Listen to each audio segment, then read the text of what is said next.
Many years ago, there was somebody coming to attack you and Pamela Geller at an event, and they were being egged on to actually engage in behavior that would hurt you and Pamela. And then you found out that the people who were egging them on were FBI. One could draw quite a conclusion from this. Oh, I've drawn What? it. That Jamie, that was what do you young folks call it? A red pill? That was a massive red pill for me, in terms of waking me up to the fact that the FBI was not a selfless group of patriotic law enforcement officials who were uh, resistant to corruption and trying to work in the best interest of the American people. Now I realize that the FBI is desperately corrupt, probably irredeemably corrupt, uh, deeply politicized, um, much more interested in fulfilling the in creating the illusion of the reality rather than dealing with reality as it is.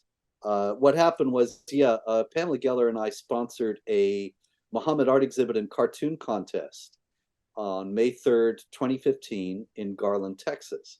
And the idea of this was to demonstrate, after the killings of the Muhammad cartoonists at the Charlie Hebdo magazine in Paris earlier in 2015, that we were going to stand and defend the freedom of expression. That the freedom of speech, the freedom of expression, these are the foundations of any free society. If you don't have them, then the tyrant can do whatever he wants and you can't say anything about the tyrant. And so you have to have the freedom of expression. And one of the foremost enemies, but not by no means the only enemy of the freedom of expression in America today, is Islam. It's Islamic law, which forbids criticism of Islam. And you get this towering rage, this murderous rage from some Muslims if you draw Muhammad. And so we thought, if you're going to threaten to kill us for drawing Muhammad, then we actually have to draw Muhammad. Not because we care to draw Muhammad or because we want to mock your prophet, but because if we submit to bullying, if we acquiesce to violent intimidation on this point, then we're only going to encourage you to give us more violent intimidation until finally you have us completely on our knees doing your bidding by threatening to kill us. And so that was the rationale behind the contest. A couple of ISIS guys from the Islamic Community Center of Phoenix drove 8 hours to Garland, Texas to kill us all. And there was an FBI informant who was in touch with them. But the FBI did not notify our security people that there was a threat to the event. And so that was one thing. The FBI informant was also talking to the killers and encouraging them, as you noted, said, tear up Texas, telling them they should do this. They should come in and kill us all. And the FBI had no people on the ground, none, in the event or around the event to try to prevent us all from being massacred. The only thing was that Pamela and I had hired a large number of security people. And so when the guys got there and drew their guns and shot one of our guys, then they themselves were shot and killed. And so that's why there weren't 300 people massacred and why we are having this conversation today instead of my dying in 2015. But the FBI was all on the side of the shooters. And they have completely stonewalled. We submitted some requests for information and they ignored us entirely.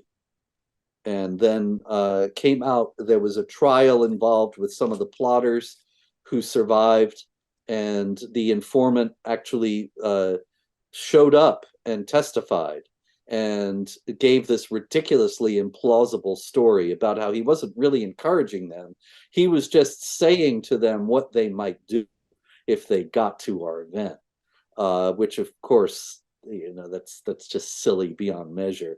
And of course, now we know that the FBI tried to frame and destroy first a presidential candidate and then a sitting president of the United States, that Biden, Merrick Garland, Christopher Wray, and others have all repeatedly said that white supremacists constitute the biggest terror threat to America today.